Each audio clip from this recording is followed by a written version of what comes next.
ஒரு ஊரில் ஒரு ராஜா இருந்தார். அவர் அடிக்கடி காட்டுக்கு வேட்டையாட போவார். சில நண்பர்களையும் கூட அழைச்சிக்கிட்டு போவார். காட்டுக்கு போனதும் ஆளுக்கு ஒரு பக்கமாக போய் வேட்டையாடுவாங்க. சாயந்தரமாக திரும்பி வருவாங்க. மறுநாள் அரண்மனையில் உட்காந்து ஒவ்வொருத்தரும் அவங்க அனுபவங்களை எல்லாம் சொல்லிக்குவாங்க. அவங்க வீரத்துக்கு தகுந்த மாதிரி பரிசை அந்த ராஜா கொடுப்பார். இது மாதிரி ஒரு தடவை எல்லாரும் வேட்டைக்கு போயிட்டு திரும்பி வந்ததும் உட்காந்து பேச ஆரம்பிச்சிருக்கிறாங்க.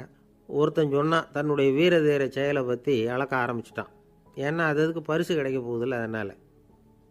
அவன் என்ன சொன்னான் தெரியுமா? அரசே, நேற்றுக்கு காட்டில் என்னாச்சு தெரியுமா? எனக்கு நேராக ஒரு சிங்கம் வாயை திறந்துக்கிட்டு வந்துட்டுது. நான் பயப்படவே இல்லை.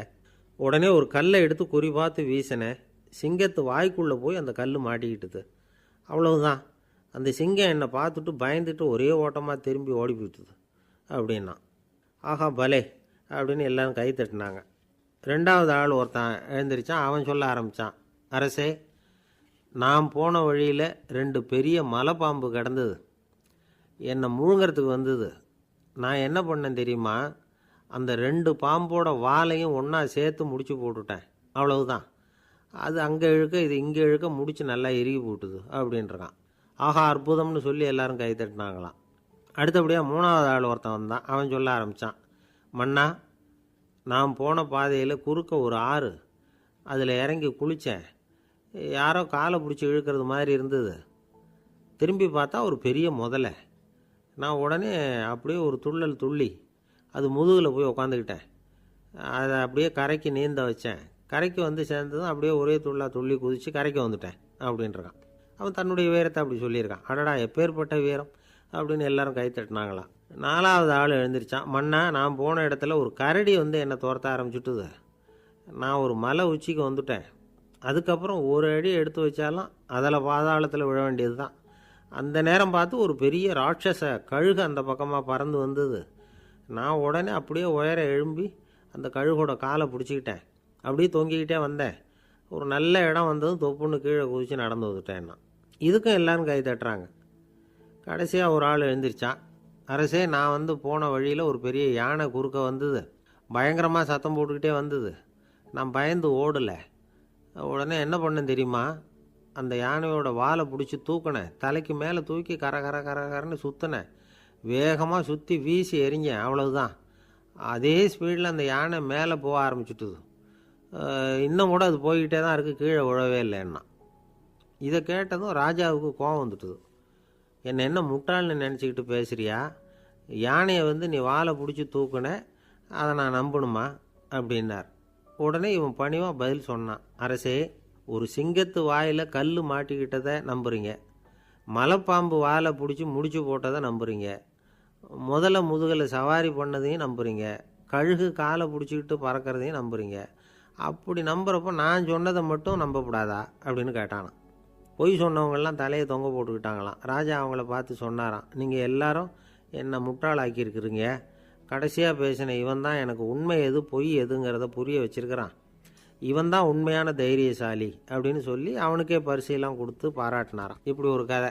உண்மையை நிலைநாட்டுகிறவன் தான் உண்மையான வீரன் அப்படிங்கிறத இதிலிருந்து நாம் புரிஞ்சுக்கணும். இந்த காலத்துல எல்லாம் பொய் சொன்னால் தான் பழைக்க முடியுங்கிறது ஒரு சில பேரோட நம்பிக்கை.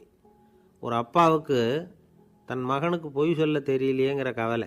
பொய் சொன்னால் தான் இந்த உலகத்தில் பிழைக்கலாம், ஆனால் இவனுக்கு அது தெரியலையே, அதனால் இவனை அழைச்சிட்டு போய் நடுக்கடலில் விட்டுட்டு வந்துடுவோம் அப்படின்னு அழைச்சிட்டு புறப்பட்டான். கடற்கரைக்கு போனான். மகனுக்கு சந்தேகம், எங்கேப்பா என்னை அழைச்சிட்டு போகிறேன்னு கேட்டிருக்கான். கடலில் மீன் பிடிக்க கற்றுக் கொடுக்க போகிறேன் உனக்கு அப்படின்னானா. நான் ஏற்கனவே மீன் பிடிச்சிட்டேனேன்னானா இவன் மகன். எங்கே அதுன்னு கேட்டிருக்கான். அப்பங்காரன். சுட்டு சாப்பிட்டுட்டேன்ருக்கான் புள்ள. அப்பங்காரன் பார்த்தான், சரி நம்ம புள்ள பொழைச்சிக்கோ அப்படின்னு சொல்லி திருப்பி அழைச்சிட்டு வந்துட்டானா. ஒரு ராஜா ஊரெல்லாம் சுற்றி பார்த்துட்டு வரலாம்னு ஒரு நாள் புறப்பட்டு போனார். ஒரு இடத்துல தறி நெசவு வேலை ரொம்ப மும்முரமாக நடந்துக்கிட்டு இருந்தது. ஒரு பெரியவர் தறியால் நெசவு வேலை செஞ்சுக்கிட்டு இருந்தார். பக்கத்தில் ஒரு அழகான பொண்ணு உட்காந்து நூலை சுற்றிக்கிட்டு இருக்குது.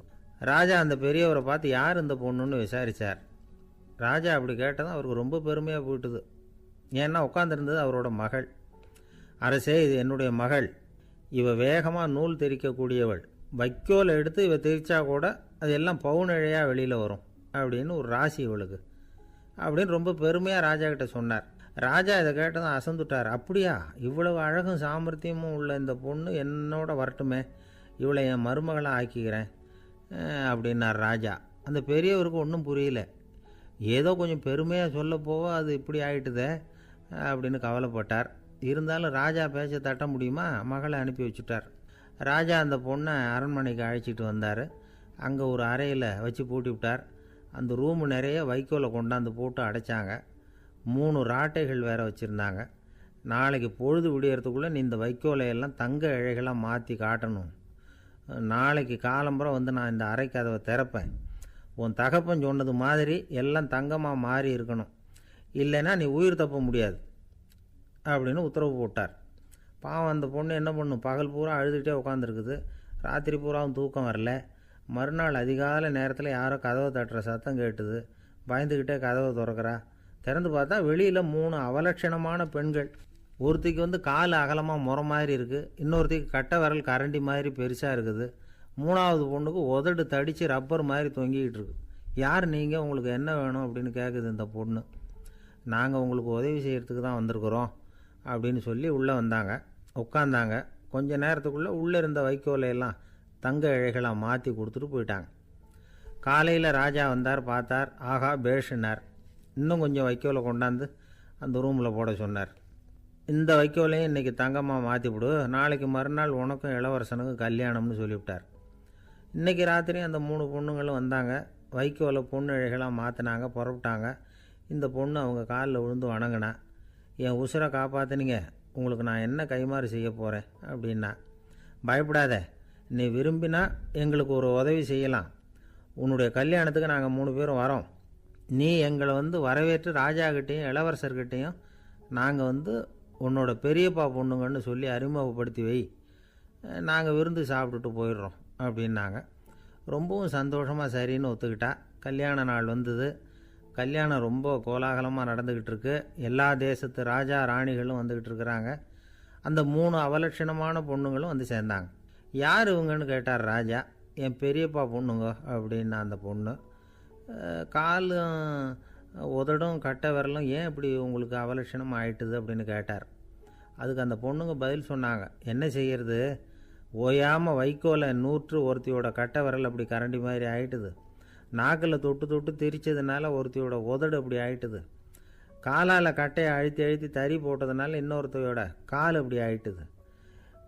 உங்கள் மருமகளாக வந்திருக்கிற இந்த பொண்ணு அந்த 3ஐயுமே செய்ய தெரிஞ்சவ தான். என்ன ஆக போதோ இன்னும் கொஞ்ச நாளில் அப்படின்னாங்க. அவ்வளவுதான். ராஜா பயந்துட்டார். அம்மா, இன்னையிலேருந்து நீ இளவரசனின் மனைவி. நீ எப்பவும் அழகாக இருக்கணும். அதனால் நீ இனிமேல் வைக்கோலை திரிக்கவே கூடாது அப்படின்னு உத்தரவு போட்டார். அவளை இக்கட்டான சூழ்நிலையிலேருந்து காப்பாற்றின அந்த 3 பொண்ணுங்களும் சந்தோஷமாக திரும்பி போயிட்டாங்களாம். சுவாமி சின்மயானந்தர் இந்த கதையை சொல்லியிருக்கிறார். தன்னலம் மறந்து சுயலாபத்தை வந்து தியாகம் செய்கிறது வைக்கோல்லேருந்து தங்க இழையை நூக்கிறது மாதிரி அப்படிங்கிறார் அவர். அது இருக்கட்டும், இப்போ நம்ம கதைக்கு வருவோம். ஒரு ராஜா தன்னோட மகனுக்கு சுயவரம் நடத்தினார். எல்லா தேசத்திலிருந்தும் ராஜகுமாரர்கள் வந்திருந்தாங்க. ராஜகுமாரியை கல்யாணம் பண்ணிக்கலாம்ங்கிற ஆசையில் சுயம்பர மண்டபத்திலேருந்து எல்லா ராஜகுமாரர்களும் அலறி அடிச்சுக்கிட்டு வெளியில் ஓடி வந்துக்கிட்டு இருக்கிறாங்களாம். ஏன் இப்படி எல்லாரும் மிரண்டு போய் ஓடி வர்றாங்கன்னு கேட்டார் ஒருத்தர். அதுக்கு இன்னொருத்தர் விவரம் சொன்னார். ராஜகுமாரியை இன்றைக்கி தான் அவங்க நேரில் பார்த்தாங்களாம், அதுதான் அப்படி ஓடி வந்துக்கிட்டு இருக்கிறாங்க அப்படின்னார். என்னை விட யோக்கியம் இந்த உலகத்தில் வேறு யாரும் இல்லை சார் அப்படின்னார் ஒருத்தர். அவரை விட அயோக்கியன் வேறு யாரும் இருக்க முடியாதுங்கிற முடிவுக்கு கேட்டவங்க வந்துட்டாங்களாம். மனுஷனுக்கு இருக்கிற ஒரு மிகப்பெரிய குறையே தன்கிட்ட இருக்கிற குறை அவனுக்கு தெரியாமல் போகிறது தான். ஆனால் அடுத்தவங்ககிட்ட இருக்கிற குறை அவனுக்கு தெளிவாக தெரிஞ்சிடும். ஒரு ஒட்டகம் ஒரு கொக்கை பார்த்து ஒரு கேள்வி கேட்டுதான். என்ன கேள்வி தெரியுமா? உன் கழுத்து ஏன் இப்படி வளைஞ்சி போயிருக்குது அப்படின்னு கேட்டிருக்கு. இதுக்கு உடம்பே வளைச்சல். இது போய் கொக்கை கிண்டல் பண்ணுது. இன்றைக்கி மனித சுபாவமும் கிட்டத்தட்ட இப்படி தான் இருக்குது.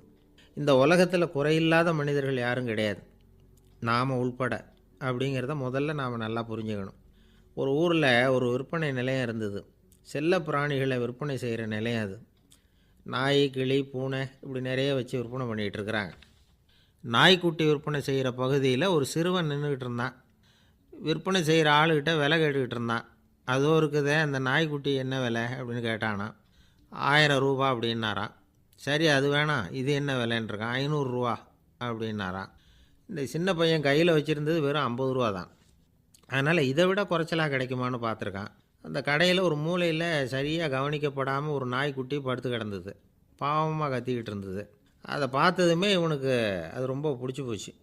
உடனே அந்த கடைக்காரரை பார்த்து, அதுவும் அந்த மூலையில் படுத்து கிடக்குதே அந்த நாய்க்குட்டி என்ன விலை அப்படின்னு கேட்டிருக்கான். தம்பி, அது ஒரு கால் ஊனம், அதனால் அது உன்னோட குதித்து விளையாடவோ ஓடுறதோ அதால் முடியாத காரியம் அப்படின்ட்டுருக்கார் அவர். அது தெரிஞ்சுதாங்க கேட்குறேன், அதோட விலை என்ன அதை மட்டும் சொல்லுங்களேன் அப்படின்ட்டுருக்கான். தம்பி, இது வந்து கால் ஊனம் உள்ள ஒரு நாய். இதை போய் காசு கொடுத்து வாங்கிறதுக்கு யாராவது பிரியப்படுவாங்களா? இதை நான் உனக்கு இலவசமாகவே தர்றேன், எடுத்துகிட்டு போ அப்படின்னாரான். இதை கேட்டதும் அந்த சிறுவனுக்கு கோவம் வந்துட்டு தான். நீங்கள் ஒன்றும் சும்மா கொடுக்க வேணாம், இந்தாங்க 50 ரூபா, இதை வச்சுக்கிட்டு நாய்க்குட்டியை கொடுங்க அப்படின்ட்டுருக்கான். அவருக்கு ஒன்றும் புரியல, ஆச்சரியமாக இருந்தது. சரின்னு பணத்தை வாங்கிட்டு நாய்க்குட்டியை தூக்கி கொடுத்தார். அந்த சிறுவன் அந்த நாய்க்குட்டியை 2 கையாலையும் வாங்கினா, மார்போடு பிரியமாக சேர்த்து அணைச்சிக்கிட்டான். தெருவில் இறங்கி நடக்கிறான். அப்படி நடக்கும்பொழுது தான் பார்க்குறார், கடைக்காரர் வந்து ஆச்சரியமாக அவனை பார்க்குறார். அப்போ தான் அவருக்கு ஒரு விஷயம் புரியுது. அந்த சிறுவன் தெருவில் நாய்க்குட்டியை மார்போடு அணைச்சிக்கிட்டு விந்தி விந்தி நடந்து போய்கிட்டு இருக்கிறான். ஆமாம், அவனுக்கும் ஒரு கால் ஊனம். இந்த நாய்க்குட்டியை யாருமே வாங்க மாட்டாங்கன்னு நினச்சிக்கிட்டு இருந்தார். குறையுள்ள அதுக்கும் ஒரு எஜமானன் கிடச்சிட்டான். அதனால் ஊனம் ஒரு குறை இல்லை அப்படிங்கிற உண்மையை அந்த கடைக்காரர் புரிஞ்சுக்கிட்டாராம். நம்மால் ஒருத்தர் கொஞ்சம் வயசானவர், எழுந்திரிச்சு சரியாக நடக்க முடியாது, சாய்வு நாற்காலியிலேயே எப்பவும் உட்காந்துருப்பார். அவர் தனக்கு துணையாக ஒரு நாயை பக்கத்தில் வச்சுருந்தார். அதுவும் ரொம்ப வயசான ஒரு நாய், எழுந்திரிக்கவே சிரமப்படும், நடக்கவும் முடியாது.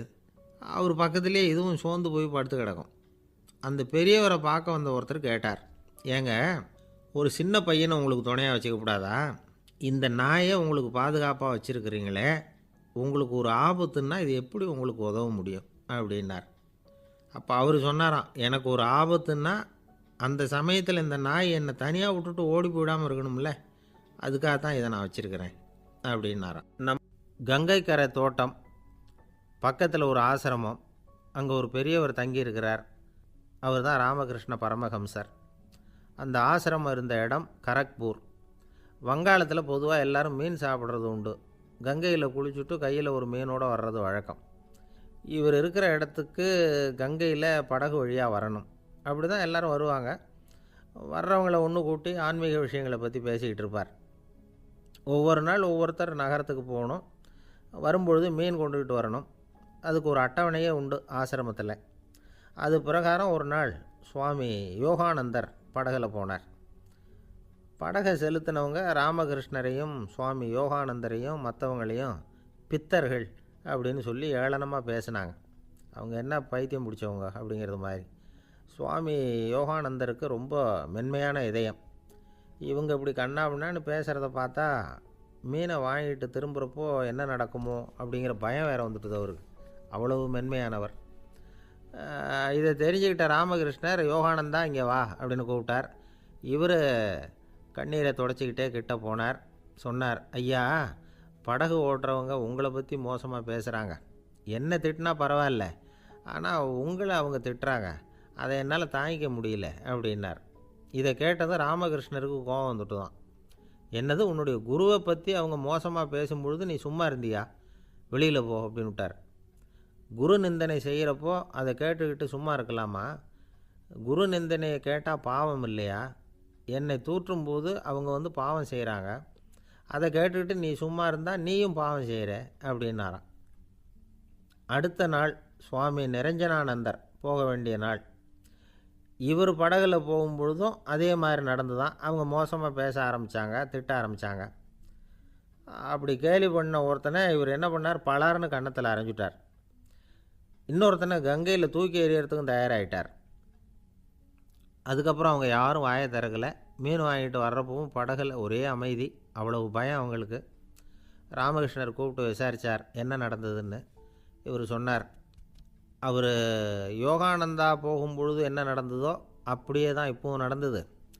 குரு நிந்தனை செய்கிறத கேட்டுக்கிட்டு நான் சும்மா இருப்பேனா? ஒருத்தனை அப்படியே அரைஞ்சுட்டேன், இன்னொருத்தனை ஆற்றுல தூக்கி போட்டுருவேன்னு பயமுறுத்தினேன், அவ்வளவுதான் அப்படின்னாராம். இப்போவும் ராமகிருஷ்ணருக்கு கோபம் வந்துட்டு தான். என்ன இது, அணியறது காஷாயம், இருக்கிறது ஆசிரமம், உனக்கு இவ்வளவு கோபம் வந்ததுன்னா அப்புறம் என்னத்துக்கு ஆசிரமத்தில் இருக்கணும்? பிரம்மச்சாரி எப்பவும் அமைதியாக இருக்கணும். அப்படின்னு அறிவுரை சொன்னாராம் ராமகிருஷ்ணர். அப்போ இவர் கேட்டாராம், ஏங்க அவருக்கு ஒரு விதமான அறிவுரை சொன்னீங்க, எனக்கு வேறு விதமாக அறிவுரை சொல்கிறீங்க, இதில் எது உண்மை அப்படின்னு கேட்டிருக்கார். இதுக்கு ராமகிருஷ்ணர் சொன்ன பதில் என்னென்னா, அட அசடே, சக்கரத்தில் காற்று அதிகமாக இருந்தால் குறைக்கணும், குறைச்சலாக இருந்தால் கூட்டணும். அவன் சாது, அவனுக்கு அதிக உணர்ச்சி தேவை, உனக்கு படபடப்பு அதிகம், உனக்கு பொறுமை தேவை அப்படின்னாராம். இதில் உள்ள கருத்து என்னென்னா, கல்விங்கிறது எப்படின்னா அதை சூழ்நிலைக்கு தகுந்த மாதிரி கற்பிக்கணும். எல்லாருக்கும் ஒரே மாதிரி கற்பிக்கக்கூடாது. கேட்குறவர் தகுதி, புரிஞ்சுக்கிற திறமை, இதை பொறுத்து கல்வி அமையணும். ஆரம்ப காலத்தில் ஒரு குரு, அப்போ ஒரு சீடன் இருந்தான். அது வேடிக்கையான குரு, வேடிக்கையான சீடன். ஒரு ஆசிரமம். ஒரு நாள் ஒருத்தன் அவசரமாக அந்த குருவை தேடி வந்திருக்கிறான். என்ன விஷயம்னு விசாரித்தார் குரு. உங்கள் சீடர் என்னை அடிச்சுட்டார் அப்படின்னு புகார் பண்ணானான் அந்த ஆள். குரு சீடனை கூப்பிட்டார். அடிச்சியா இந்த ஆளை அப்படின்னு கேட்டாரான். ஆமான் இருக்கான் சீடன். ஏன் அடித்தே அப்படின்னு கேட்டாரான்.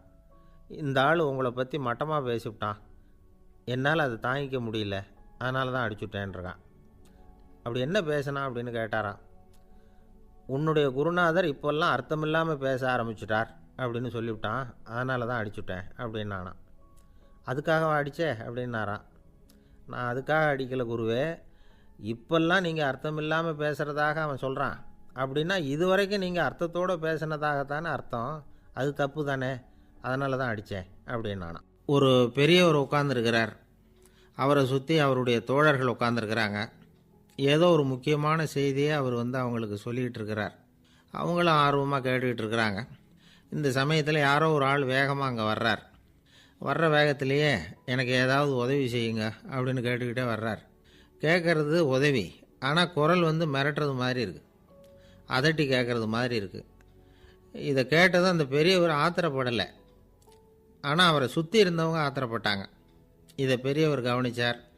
கொஞ்சம் அமைதியாக இருங்கன்னார். வந்தவரை கூப்பிட்டார். அவருக்கு சில பொருள்களை கொடுத்தார். என்னங்க இப்போ உங்களுக்கு மகிழ்ச்சி தானே அப்படின்னார். ஆ அப்படின்னு அலட்சியமாக அவர் சொல்கிறார். நான் உங்களை நல்ல முறையில் நடத்தினேன்னா அப்படின்னு கேட்குறாரு அவர் மறுபடியும்.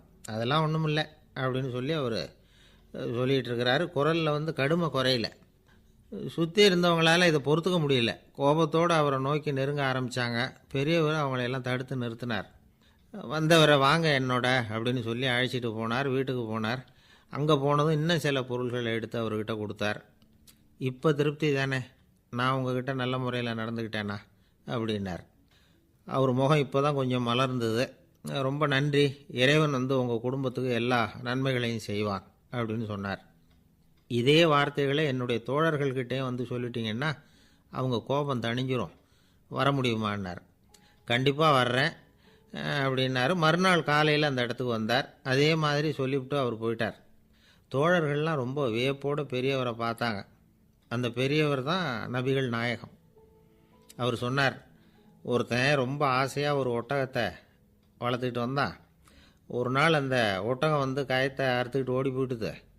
அக்கம் பக்கத்தில் இருக்கிறவங்கெல்லாம் அந்த ஒட்டகத்தை பிடிக்கிறதுக்கு முயற்சி பண்ணாங்க. அதை துரத்திக்கிட்டு ஓடினாங்க. ஒட்டகம் தாறுமாறாக ஓட ஆரம்பிச்சிது. இந்த சமயத்தில் ஒட்டகத்தை வளர்த்தவன் அங்கே ஓடி வந்தான். நீங்கள் அதை ஒன்றும் செய்ய வேணாம், விட்டுருங்க, அதோட சுபாவம் எனக்கு நல்லா தெரியும், அதை சுலபமாக என்னோடய வழிக்கு கொண்டுட்டு வந்துட முடியும், நான் பார்த்துக்கிறேன், விட்டுருங்கோ அப்படின்னா. எல்லோரும் விலைக்கு போயிட்டாங்க.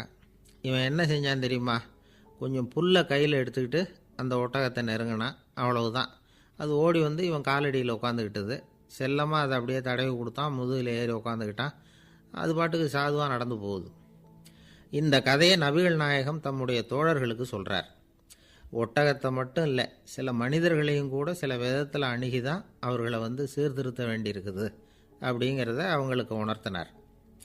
இது ஒரு அழகான உளவியல் அணுகுமுறை. சில குடும்ப தலைவர்கள் கூட இந்த ஒட்டகம் மாதிரி நடந்துக்கிறது உண்டு, அப்புறம் அடங்கி போகிறதும் உண்டு. ஒரு குடும்ப தலைவர் காலையில் எழுந்திரிச்சதுலேருந்து சத்தம் போட்டு கத்திக்கிட்டு இருப்பார். பக்கத்தில் இருந்தவங்கெல்லாம் ஓடி போய் சமாதானம் பண்ணி பார்த்தாங்க. அவர் ஓயறது மாதிரி தெரியல. கடைசியில் அவர் மனைவி வந்தாங்க. நீங்கள் எல்லாம் விலைக்கு போயிடுங்க, அவர் சுபாவம் எனக்கு தெரியும், நான் பார்த்துக்கிறேன் அப்படின்னாங்க. சரின்னு எல்லோரும் போயிட்டாங்க. சாயந்தரமாக வந்து பார்க்குறாங்க. அவர் சத்தம் இல்லாமல் ஒரு மூலையில் உட்காந்துருக்கிறார். ரொம்ப சாதுவா. ஆச்சரியமாக இருந்தது. என்னம்மா பண்ணீங்கன்னு கேட்டாங்க. அது ஒன்றும் இல்லைங்க, ஒரு வேளை சாப்பாட்டை நிறுத்தினேன், பட்னி போட்டேன், அவ்வளவுதான் அப்படின்னாங்க அந்த அம்மா. ஒரு தடவை நாரதர் ஒரு தெரு வழியாக போய்கிட்டு இருந்தார். வழியில் ஒருத்தர் வேத சாஸ்திரம்லாம் படிச்சுக்கிட்டு உட்காந்துருந்தார். அவர் நாரதரை பார்த்து எங்கே போயிட்டுருக்குறீங்கன்னு கேட்டார். கடவுளை பார்த்துட்டு வரலாம்னு போயிட்டுருக்கிறேன் அப்படின்னார் நாரதர். அப்படின்னா அவர்கிட்ட எனக்கு எப்போ முக்தி கிடைக்கும்னு கேட்டுட்டு வாங்களேன் அப்படின்னார் இவர். சரி, கேட்டு வரேன் அப்படின்னு சொல்லிவிட்டு நாரதர் நடந்தார். கொஞ்சம் தூரத்தில் ஒரு மரத்தடியில் ஒரு தொழிலாளி செருப்பு தைச்சிக்கிட்டு உட்காந்துருந்தார். அந்த ஆளும் அதே மாதிரி கேட்டுக்கிட்டார். எனக்கு எப்போ முக்தி கிடைக்கும்னு கடவுள்கிட்ட கேட்டுக்கிட்டு வாங்களேன்னார். அவர்கிட்டையும் சரின்னு சொல்லிவிட்டு நாரதர் நேராக வைகுண்டத்துக்கு வந்து சேர்ந்தார். கடவுளை பார்த்தார். இவங்க 2 பேரும் சொல்லி அனுப்பின விஷயத்தை பற்றி கேட்டார். அதுக்கு கடவுள் சொன்னார், அந்த செருப்பு தைக்கிற தொழிலாளி உடல் நீத்ததும் உடனே என்னை வந்து அடைவான். ஆனால் அந்த சாஸ்திரம் படித்த ஆள் இப்போதைக்கு என்கிட்ட வந்து சேரமாட்டான். அவன் இன்னமும் பல பிறவிகள் எடுத்து அங்கேயே இருக்க வேண்டியிருக்குது. எப்போ இங்கே வந்து சேருவான்னு எனக்கே தெரியாது அப்படின்னார். நாரதருக்கு இதோட ரகசியம் என்னங்கிறது புரியல. எனக்கு ஒன்றும் புரியலையேன்னாரான் கடவுள்கிட்ட. சீக்கிரம் புரிஞ்சுக்குவேன். நீ திரும்பி போகிறப்போ நான் இங்கே வைகுண்டத்தில் என்ன செஞ்சுக்கிட்டு இருக்கேன்னு கேட்டால், ஒரு ஊசியின் துவாரத்தில் ஒரு யானையை கோத்துக்கிட்டு இருக்கிறேன்னு அவங்கக்கிட்ட சொல்லு அப்படின்னார் கடவுள் சிரிச்சுக்கிட்டே. நாரதர் பூமிக்கு திரும்பினார். கடவுளை பார்த்தீங்களா, எப்படி இருக்கார் அப்படின்னு விசாரித்தார் வேத சாஸ்திரம் படித்தவர். ஓ பகவானா, அவர் யானையை ஊசியின் காதில் நுழைச்சிக்கிட்டு இருக்கிறார் பார்த்தேன்னார் நாரதர். ஊசி காதில் யானையா? அது எப்படி முடியும்? நீங்கள் சொல்கிறத நான் நம்ப மாட்டேன்னு விட்டார் அவர். சரி, இந்த ஆளுக்கு இறைவன் பேரில் நம்பிக்கை இல்லை அப்படிங்கிறத நாரதர் புரிஞ்சுக்கிட்டார். அடுத்தபடியாக அந்த தொழிலாளி இருந்த இடத்துக்கு போனார். இறைவனை பார்த்தீங்களான்னு கேட்டார் அவர். பார்த்தேன், ஒரு ஊசி துவாரத்தில் யானையை கோத்துக்கிட்டு இருந்தார் அப்படின்னு சொல்லிவிட்டு நாரதர் அந்த ஆள் முகத்தை கவனித்தார். அந்த தொழிலாளி இதை கேட்டுட்டு கொஞ்சம் கூட ஆச்சரியப்படலை. அவரால் முடியாத காரியம் கூட உண்டானார். என்ன இப்படி சொல்கிற? ஊசியின் துவாரத்தில் யானையை கோக்க முடியும்னு நீ நம்புறியா அப்படின்னு கேட்டார் நாரதர். நிச்சயமாக நம்புகிறேன்னார் அவர். அது எப்படி அப்படின்னு கேட்டார் இவர். இதோ பாருங்கள், நான் இந்த ஆலமரத்தடியில் தான் தினமும் உட்காந்துருக்கிறேன். தினமும் இந்த மரத்திலிருந்து எவ்வளவோ பழம் கீழே விழுது. இந்த பழத்தில் இருக்கிற ஒவ்வொரு விதையிலேயும் உள்ள ஒரு ஆலமரம் இருக்குது. ஒரு சின்ன விதைக்குள்ளே ஒரு பெரிய ஆலமரம் இருக்க முடியுங்கிறப்ப ஊசி துவாரத்தில் கடவுள் யானையை நுழைய வச்சாருங்கிறத ஒத்துக்கிறதுல என்ன கஷ்டம் இருக்குது அப்படின்னு ரொம்ப சர்வசாதாரணமாக பதில் சொன்னாராம் அந்த தொழிலாளி. நாரதர் யோசனை பண்ணார். இந்த தொழிலாளி வேத சாஸ்திரங்களையெல்லாம் படிக்கலைன்னா கூட அறிவுபூர்வமாக சிந்தித்து இறைவனை நம்புகிறான். அதனால தான் கடவுள் இந்த ஆளுக்கு சீக்கிரம் முக்தி கிடைக்கும்னு சொன்னார் அப்படிங்கிறத புரிஞ்சுக்கிட்டாராம். இந்த கதையில் வர்ற கடவுள், நாரதர், வைகுண்டம் இதெல்லாம் ஒரு பக்கம் இருக்கட்டும், ஒரு சின்ன விதைக்குள்ளே ஒரு பெரிய ஆலமரம் தூங்கிக்கிட்டு இருக்கு அப்படிங்கிற உண்மை, அந்தரத்தில் 1000 கிரகங்கள் சுற்றிக்கிட்டு இருக்குங்கிற உண்மை, இதெல்லாம் நாம் பார்த்துக்கிட்டு தானே இருக்கிறோம். இந்த உண்மைகள் அதிசயமாக நமக்கு தெரியறதுனால அதை நம்பாமல் இருந்துட முடியாது. இயற்கையை பரிபூர்ணமாக நம்புங்கள், அந்த நம்பிக்கையே நம்ம வாழ்க்கைக்கு ஆதாரம் அப்படிங்கிறத விளக்கறதுக்காக தான் இந்த கதை. இந்த காலத்தில் நம்ம பிள்ளைங்களுக்கெல்லாம் இது மாதிரி நம்பிக்கை அதிகமாகவே இருக்குது. ஒரு நாள் ஒரு சின்ன பையன்கிட்ட கேட்டேன், ஏன்பா கடவுள் ஒரு பானைக்குள்ளே ஒரு யானையை நுழைய வச்சுட்டாருன்னு சொன்னால் அதை நீ நம்புவியா அப்படின்னு கேட்டோம். நம்புவேன் சார், அது ஒன்றும் பெரிய அதிசயம் இல்லைன்னா. எப்படிறான்னு கேட்டோம். எப்படின்னா அந்த பானை அந்த யானையை விட பெருசாக இருந்திருக்கும், அவ்வளவுதான் அப்படின்னு சொல்கிறான். ஐயா, உங்கள் பேரை தொடர்ந்து தினம் கேட்டுக்கிட்டு இருக்கிறேன் அப்படின்னார் ஒருத்தர். தொடர்ந்து கேட்குறீங்களே, உங்களுக்கு காது வலிக்கலையா அப்படின்னு கேட்டோம். பேசுகிற உங்களுக்கே வாய் வலிக்கலை அப்படிங்கிறப்போ கேட்குற எங்களுக்கு எப்படி காது வலிக்கும் அப்படின்னார். நம்ம உடம்புல ஒரு அதிசயம் என்ன தெரியுமா? ரொம்ப நேரம் நாம் நடக்கிறோம்னு வச்சுக்கோங்க, கால் வலிக்கும். ரொம்ப நேரம் வேலை செஞ்சால் கை வலிக்கும், உடம்பு வலிக்கும். ரொம்ப நேரம் பார்த்துக்கிட்டே இருந்தால் கண் வலிக்கும். ரொம்ப நேரம் பேசிக்கிட்டே இருந்தால் வாய் கூட வலிக்கும். ஆனால் ரொம்ப நேரம் கேட்டுக்கிட்டே இருக்கிறதுனால காது வலிக்கிறது இல்லை. அதனால் கேட்குறதுக்கு முக்கியத்துவம் கொடுத்தாங்க நம்ம பெரியவங்க. திருவள்ளுவர் தேவையில்லாமல் வார்த்தைகளை உபயோகப்படுத்த மாட்டார். ஒரு திருக்குறள்னு எடுத்துக்கிட்டாவே அதில் மொத்தம் 7 வார்த்தைகள், அவ்வளவுதான். அப்படி 7 வார்த்தைகள் மட்டுமே உள்ள ஒரு திருக்குறளில் வள்ளுவர் ஒரே வார்த்தையை 5 தடவை உபயோகப்படுத்தியிருக்கிறார், திரும்ப திரும்ப பயன்படுத்தியிருக்கிறார். அப்படின்னா அதை எந்த அளவுக்கு வலியுறுத்தி சொல்கிறார் அப்படிங்கிறத நாம் புரிஞ்சுக்கணும். அது என்ன குறள்? செல்வத்துள் செல்வம் செவிச்செல்வம், அச்செல்வம் செல்வத்துள் எல்லாம் தலை. செவிச்செல்வம்ங்கிறது அவ்வளவு முக்கியமானது. கற்றலின் கேட்டல் நன்று. அதிகம் கேட்கணுங்கிறதுக்காக தான் எவ்வளவு கேட்டாலும் காது வலிக்கிறதில்ல. குறைச்சலாக பேசணும், அதிகமாக கேட்கணும். இன்னொரு விஷயம் கவனிங்க. நம்ம உடம்புல கண்ணுக்கு மூடி இருக்குது, எதையாவது நாம் பார்க்க விரும்பலைன்னா உடனே கண்ணை மூடிக்கலாம். நம்ம வாய்க்கு மூடி இருக்குது, பேச விருப்பம் இல்லையா, வாயை மூடிக்கலாம். மூக்குக்கு கூட மூடிக்கிற வசதி இருக்குது, எதையாவது முகர விருப்பம் இல்லையா, மூச்சை அடக்கிக்கலாம். ஆனால் பாருங்கள், காதுக்கு மூடி கிடையாது. அதை கையால் தான் மூட முடியும். யார் என்ன சொன்னாலும் அது நல்லதோ கெட்டதோ காதில் விழுந்துக்கிட்டு தான் இருக்கும். அறிவு தான் நல்ல விஷயங்களை எடுத்துக்கிட்டு கெட்ட விஷயங்களை விட்டுடணும். நல்ல கருத்துக்கள் நம்ம காதில் நிறைய விழுந்துக்கிட்டே இருக்கணும். அதை கேட்டு நாம் நல்லபடியாக வாழணுங்கிறது தான் படைப்பின் விருப்பம். ஆன்மீகவாதிகள் கூட ஒன்று சொல்லுவாங்க. அதாவது, ஆன்மீக பாதையில் நீங்கள் முன்னேறணும்னா முதல்ல சிரவணம் செய்யணும்பாங்க. அதாவது பெரியவங்க சொல்கிற நல்ல கருத்துக்களை கேட்கணும் அப்படின்னு அதுக்கு அர்த்தம். அதனால் யார் நல்ல கருத்துக்களை சொன்னாலும் அதை காது கொடுத்து கேளுங்க. இவ்வளவு கருத்துக்களையும் நம்ம நேயர் ஒருத்தர்கிட்ட சொல்லிகிட்டு இருந்தோம். அவரும் சரி சரின்னு தலையாடிக்கிட்டே இருந்தார். அப்புறம் சொன்னார், நீங்கள் சொல்கிறது சரிதான் சார், காதுக்கு மூடி இல்லைங்கிறது ரொம்ப சரி. அதனால தான் உங்கள் தகவல் கூட நாங்கள் விரும்புகிறோமோ இல்லையோ தினம் காதில் விழுந்துக்கிட்டு இருக்குது அப்படின்னார். எங்களுக்கு ரொம்ப பெருமையாக இருந்தது. அப்படியா அப்படின்னோம். ஆனாலும் என்ன மாதிரி சில பேர் நீங்கள் தகவல் சொல்கிற சமயத்தில் காதில் மூடி இல்லையேன்னு சொல்லி கவலைப்படுறதில்ல சார் அப்படின்னார். ஏன்னு கேட்டோம். காதை மூடுறதுக்கு தானே வசதி இல்லை, ரேடியோவை மூடுறதுக்கு வசதி இருக்குதுல்ல, அதனால் டக்குன்னு அதை மூடி வச்சுருவோம் அப்படின்னார். ஒரு ஆள் அசையாமல் கிடக்கிறார். அவர் இருக்காரா போயிட்டாராங்கிறத எப்படி முடிவு பண்ணுறோம்? அவர் மூக்குக்கு முன்னாடி புறங்கையை வச்சு பார்க்குறோம், மூச்சு வருதா இல்லையா அப்படிங்கிறத கண்டுபிடிக்கிறதுக்காக. மூச்சுங்கிறது அவ்வளவு முக்கியமான ஒரு விஷயம். சுவாசம் இல்லைன்னா எதுவுமே இல்லை. நம்ம பூமி இருக்க அது கூட சுவாசிக்குதுங்கிறத சோவியத் விஞ்ஞானிகள் கண்டுபிடிச்சிருக்கிறாங்க. பூமிக்கு மேலே இருக்கிற மண் அடுக்கில் காற்றில் உள்ள ஆக்சிஜன் ஆக்சிகரணம் அடையுது அப்படின்னு தான் இதுவரைக்கும் எல்லோரும் நம்பிக்கிட்டு இருந்தாங்க. ஆனால் இப்போ என்ன கண்டுபிடிச்சிருக்கிறாங்கன்னா, அந்த ஆக்சிஜன் பூமிக்குள்ளே 1 கிலோமீட்டர் ஆழம் வரைக்கும் ஊடுருவி போகுதான். பூமிக்குள்ளே 2 பக்கமும் பல கிலோமீட்டர் வரைக்கும் பரவுதான். பூமிக்குள்ளே இருக்கிற நீர்நிலை அடுக்குகள் தான் நுரையீரல் செய்கிற வேலையை செய்யுதான்.